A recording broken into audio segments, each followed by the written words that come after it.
Apa yang kira-kira kalian pikirkan ketika mendengar berita seperti ini? Universitas Brawijaya Malang digegerkan dengan aksi bunuh diri yang dilakukan mantan mahasiswanya. Korban nekat mengakhiri hidupnya dengan melompat dari lantai 12 gedung Fakultas Ilmu Komputer. Prihatin, simpati karena mungkin sama-sama mahasiswa, atau bagi orang tua yang anaknya di perantauan langsung menanyai kabar dan memastikan bahwa anaknya baik-baik saja. Ya, setidaknya begitulah respon yang sewajarnya ditunjukkan. Tapi bagaimana jika ada suatu masa di mana upaya pengakhiran hidup ini dilakukan secara kolektif dan sistematis, bahkan merupakan sebuah permintaan langsung dari negara?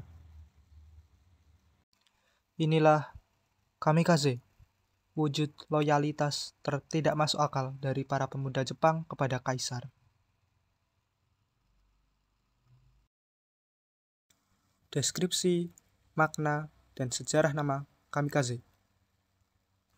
Kamikaze atau Kamikaze Tokubetsu Kogekitai merupakan unit pasukan penyerang milik Jepang yang dihadirkan dengan strategi khusus pada akhir masa Perang Dunia Kedua, di mana pasukan tersebut mengendarai pesawat bermuatan bom yang dirancang memang untuk sekali terbang dengan misi menabrakkan diri ke armada lawan.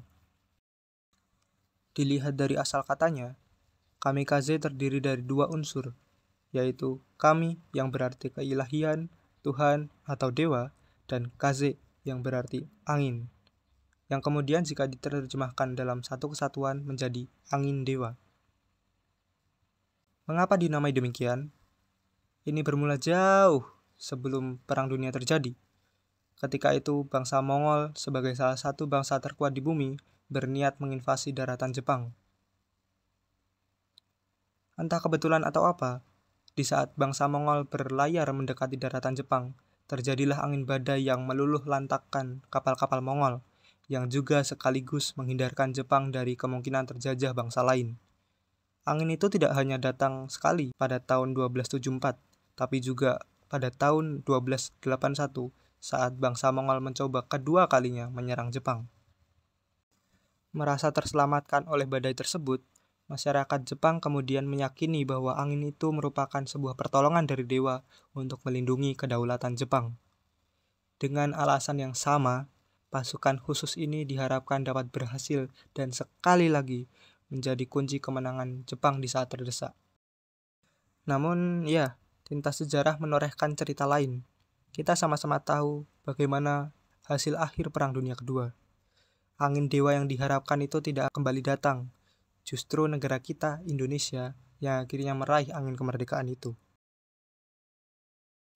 Penyerangan ke Pearl Harbor, unit serangan khusus kamikaze. Sedikit fakta dan pemahaman tambahan seputar hal ini yang harus kita ketahui bersama adalah bahwa penyerangan ke Pearl Harbor dan eksekusi taktik kamikaze ini berbeda, meski terlihat mirip di buku-buku mata pelajaran sejarah yang diajarkan di usia sekolah.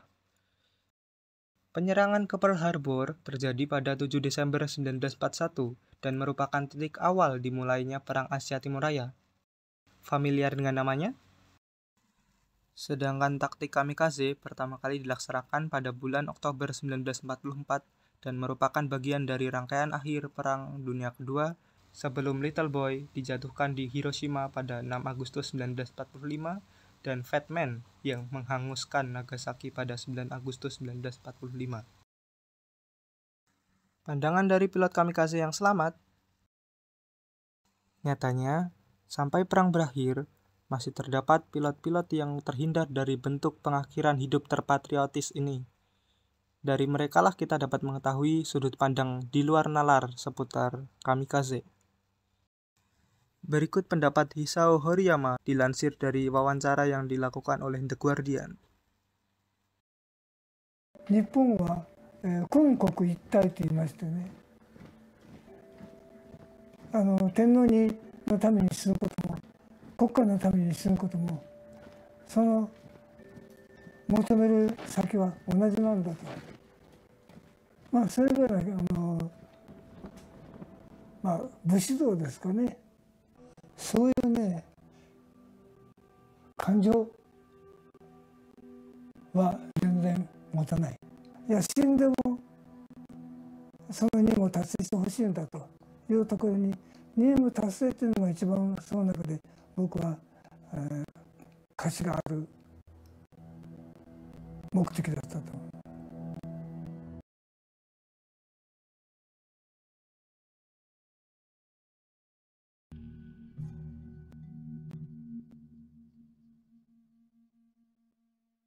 本当殺傷し残骸の及ぶところ真にかかるって。いや聞こえなかったっけ雑音が天皇陛下の NHK の放送はね一人がねわーって泣いたの。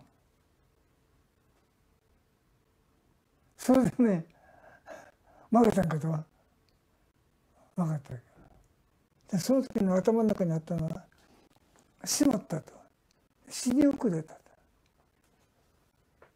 死んだ同期生はね特攻の栄光の中に死んだのにねもう俺はそれにはできるのだそれで死んだ人に申し訳ないという気だけありました。その時は死んだ人よかったなと思った。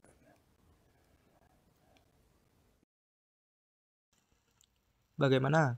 Cukup mengejutkan bukan? Bukannya bersyukur karena beruntung menjadi salah satu yang hidup, tetapi beliau malah seakan kecewa karena tidak turut gugur seperti rekan-rekannya yang lain. Tapi kita pun tidak bisa serta-merta menganggap pemikiran beliau aneh dan bahkan gila. Karena disebutkan bahwa di Jepang, kedudukan kaisar dan kedudukan negara itu sendiri adalah satu. Melakukan sesuatu demi negara dan melayani kaisar bukanlah hal yang berlainan. Itu sudah tercermin sejak era samurai dengan prinsip Bushido-nya.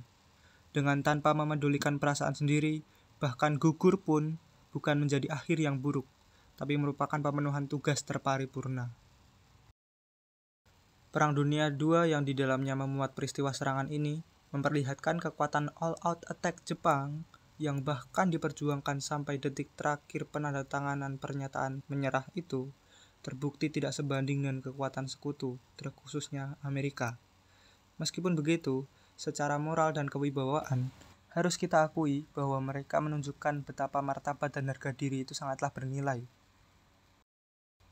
Itu dia tadi penjelasan seputar kamikaze, mengenai taktik kamikaze itu sendiri, makna dan sejarah sebelum nama itu digunakan pada Perang Dunia Kedua, sampai pandangan dari saksi hidup yang mungkin membuat kita geleng-geleng kepala. Sore dewa. Thank you.